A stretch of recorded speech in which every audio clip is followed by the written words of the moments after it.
It was really nice to see you all last. No, it's not seeing. It was really nice that you all could. Just one second. Ah, there we are. It's my turn this week.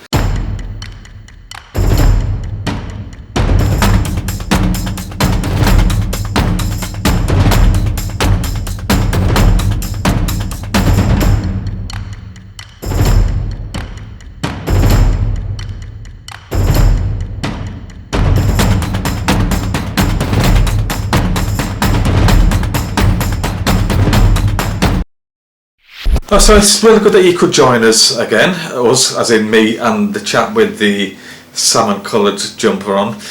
But today I'm talking about the beast of a lens, the 70-200, and it opens up at 2.8, if any of that means anything to you. But basically the reason I use this is that I can focus on the subject and the background is blurred out. And the reason I want to do that is because I want to show that my focus on specific pictures are on the subject that I'm wanting to capture. If I used a different lens, for example, so assuming that I used a wide angle lens, which I'll show you some examples later on, but if I was to use a wide angle lens but want to get a detailed picture of the subject and the background blurred out, I would struggle with that. So that's why I use this, and I mainly use this lens when I'm photographing speeches. So it's good to capture the cringy moments of the specific people that are cringing, mainly the groom, and people laughing, mainly the guests. And if there was a specific person that was laughing, I can focus in directly on them, and the rest of the people on the table would be blurred out to a degree. So when you're looking at the pictures, you would know exactly what I'd captured there and the person that I've captured. The other reason why this is a good lens is it's a zoom lens, which means that when the speeches are going on, I can take pictures from around the circle of the tables, which is good. The other time I would use this is I would definitely use it during the ceremony, so mainly when the bride's coming down, so you capture the bride and then the groom is blurred out but you know he's there. But I would use this for post shots, so when I'm taking the bride and groom on their own to do some pictures, I like using this lens because whilst you get some nice scenery in the background, there's a good separation between the background and the subject, the bride and groom. So let's have a look at some examples then. Okay, so we're going to the first picture of the lens that I've been using, which is the 70-200, and all these are probably open at 2.8, which is the widest aperture, and by using that you get the best separation between the subject and the background, although on this picture it's the background which is in focus and the foreground is the part which is blurred out, just so that the focus is specifically on the bride. Here's a similar one with the bride walking down the aisle with the father of the bride. Again, the focus on the bride with the blurred out groom in the foreground. Here's another time when I might want to use this to focus on specific parts of the wedding decoration, and in the foreground, in the background, you can see the bride and groom, although they are blurred out. This was a specific one that I wanted to capture with this lens, and that was to focus on the bride. The groom was having difficulty in lighting the candle, and then that seemed to cause some amusement, but the focus is there on exactly what's going on and not what's going on in the background. A normal one to do here is to focus on the rings, and this is one I particularly like, which is the focus on the bride and groom. But you can see in the background that the celebrations are clap the congregation, or the guests, should I say, the guests are clapping, smiling and cheering. but the focus isn't lost on the subject because the background is blurred out.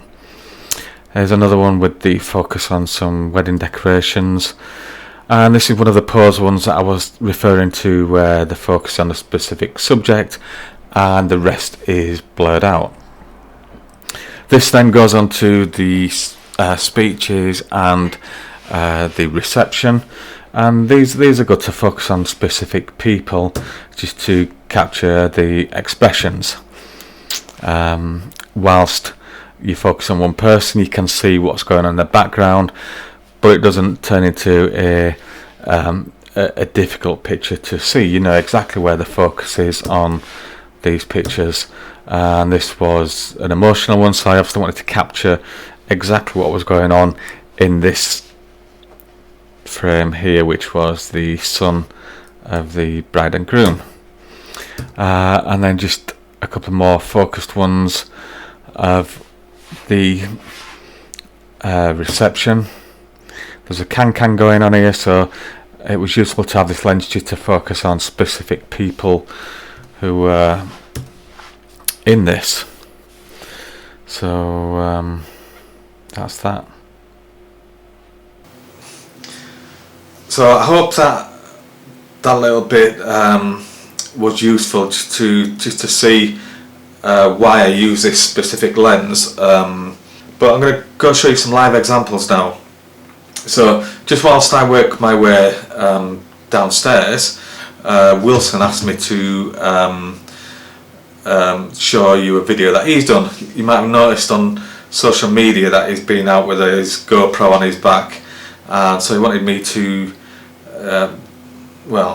to show you the video. So I'll play that, and then I'll see you downstairs.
Okay, so let's have a look here.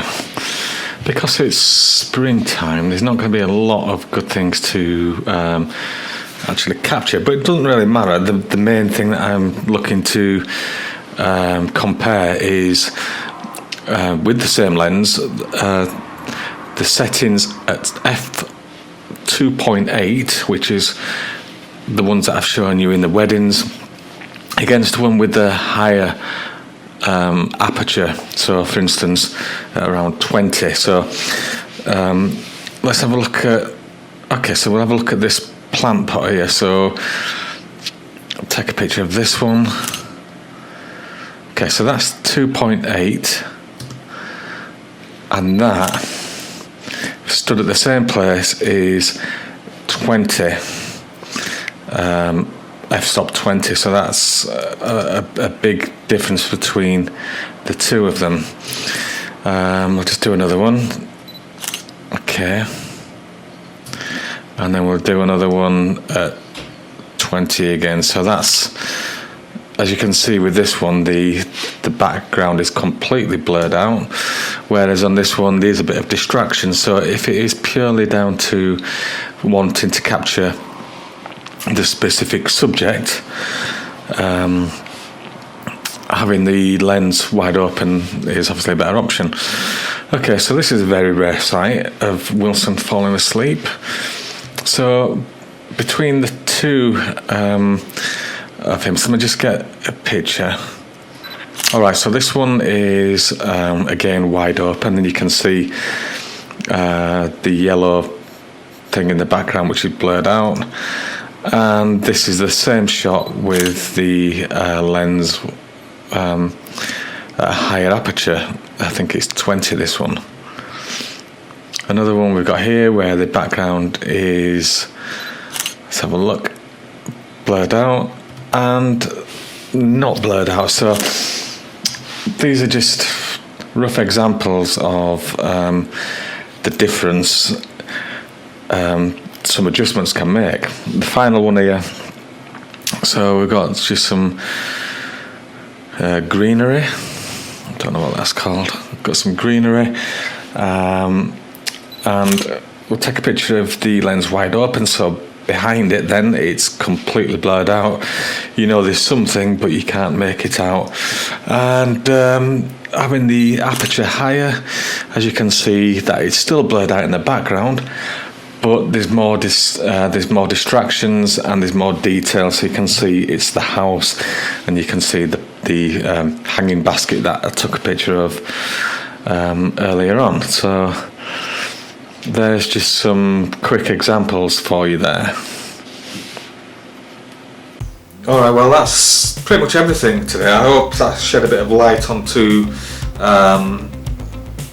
that specific lens that I use, and you know, if you see me using that, you'll know what I'm trying to capture with that lens. And it's probably one of the better lenses that I use, and it's a really useful lens, not just during weddings, but anytime I can use that lens. So if you want to subscribe to my channel, you can do on YouTube. If you don't want to do that, that's completely fine.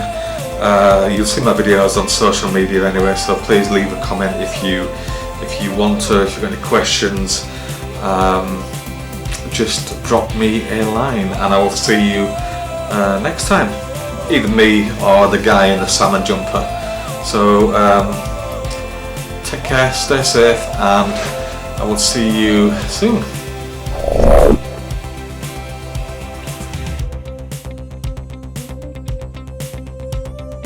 Hi,